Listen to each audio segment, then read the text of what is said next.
overview, so I'm going to go through quickly on some of the pieces, and then we can have a little more time for questions and answers. As Chris mentioned, we're an Alberta-based company. We almost exclusively invest only in Alberta. Let's see where we're going to go. Just roll it? Okay. Okay, there we go. So private company, we're over 10 years old, we're 12 years old in fact, and we invest in strategically, which is an oxymoron because we invest in a whole lot of different things in a lot of different sectors. Again, local group, much like Mike mentioned, very much about focusing on management and expertise, and so we ourselves are in the position of trying to build our better management team so that we can provide more value and be that kind of, I guess, example of a company that we hope our portfolio companies emulate. Our model is a little different. Firstly, we try and create the companies that Mike and Chris and Sean want to be interested in investing in down the road. So we do early stage, pre-commercial, seed, whatever you want to call it. It's pre-revenue for the most part. And we have a little different industry model based on the fact that we're actually publicly sponsored as opposed to private investments. So we're non-dilutive. We invest off balance sheet for all our investments. And so it makes it a little bit interesting in some respects. On the other hand, it creates some other challenges. But nonetheless, for early stage startup companies, we act like equity without actually diluting your ownership. So it's kind of an interesting model. So far $126 million is what we've accumulated. We invested over $90 million overall. And when you talk about sectors, these are industry sectors, but where clean tech and envirotech fit, it transcends all those sectors. I think we've got something in the neighborhood of $90-some million invested. And oh, by the way, we have a small fund of funds as well. And for example, Innovia is one of our general partners in our funds. So the intent there is that we invest strategically in these early stage technology companies and also invest in other funds that then, if we do a good job of working with those companies, will generate, I guess, the fodder, the food that they'll then pick up and take to the next level. This is a little hard to see. This is our focused sectors. And all those areas include a whole set of enviro areas. We've got renewable energy targets, we've got companies in that space, energy production companies, energy efficiency plays, and environmental greenhouse gas reduction investments as well, all over the place. I'll just flip through there. Again, our focus is right in the middle of the piece. So, we've got lots of government research money going into discovery at the beginning of the slide over there on your left. On the right side, we've got going concern businesses that are private equity and late stage of interest. We play in the middle alongside the angels, and a lot of our co-investors are either the inventors or owners of the businesses themselves or other either high net worth individuals, angel investors. And one thing to not forget in Alberta is that this is an energy rich province with a large amount of energy business and a lot of net worth that's been developed in energy.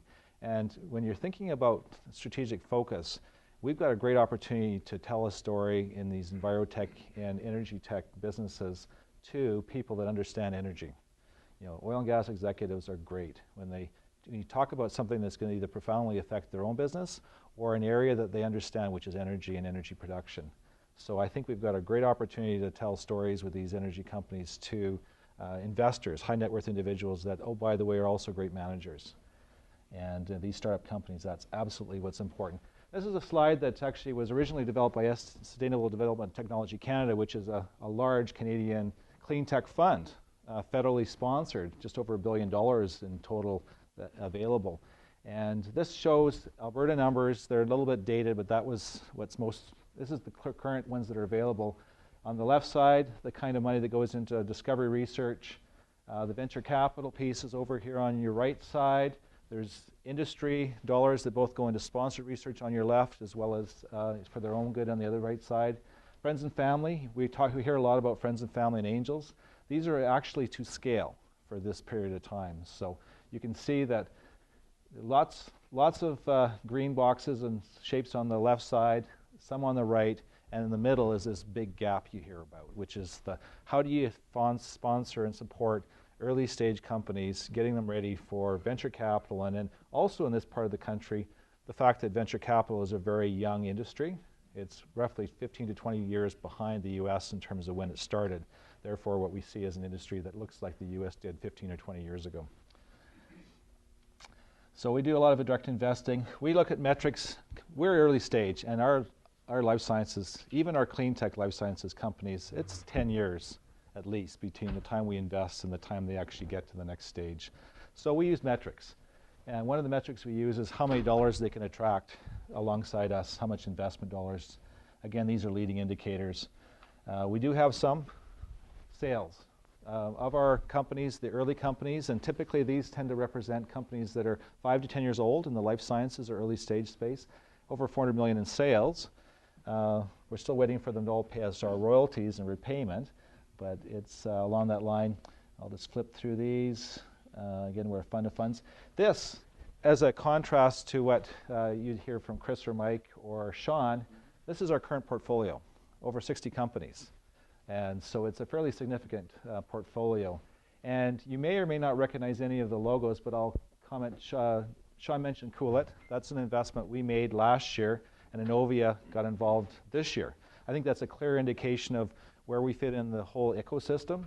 We invest, and if the company is successful in moving forward alongside us, then the next set of investors get involved. There's quite a number of companies in this space that are either focusing on reducing energy, producing energy from waste, such as, and as I say, we've got an agriculture background, so we do biogas support. There's a number of companies and research projects we've supported in that area.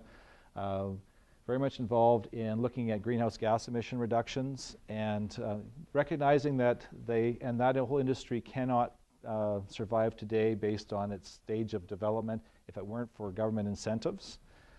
So we recognize that. We weigh it into our business, but on the other hand, we look 5 to 10 years out and say, what would this business look like without government incentives, without greenhouse gas emission credits, or whatever the incentive is? Will it look like a going concern in 5 to 10 years? And if we say the answer is no, we don't think so, we don't invest. So we're trying to put some level of discipline, recognizing the vagaries of public policy and recognizing that that might change over time. And the other part we try and factor into is how do you piggyback on the kind of resources that some other jurisdictions are putting into this whole envirotech or clean tech space. So if we're looking at a system to produce butanol, which is another kind of alcohol that's got some interesting values in terms of going into engines, and it doesn't have the issues you have with ethanol or biodiesel in the wintertime in Canada. Who's doing a lot of work in biobutanol? There's several $1 billion in research being done in places south of here, such as in Brazil and in the US. There's over $1 billion in research in the US. How do we piggyback on that? Some of the opportunities are in terms of reducing emissions, improving their process.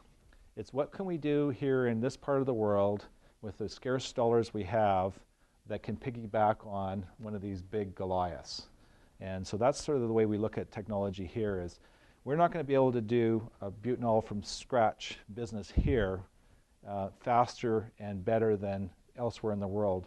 But where do we play? Where's our role relative to that? So that's how we kind of look at part of the sectoral piece here. The other part is that we're looking for an exit down the road, either directly or through the next stage of investment. So we're looking for who are the industries that can pick up what we do.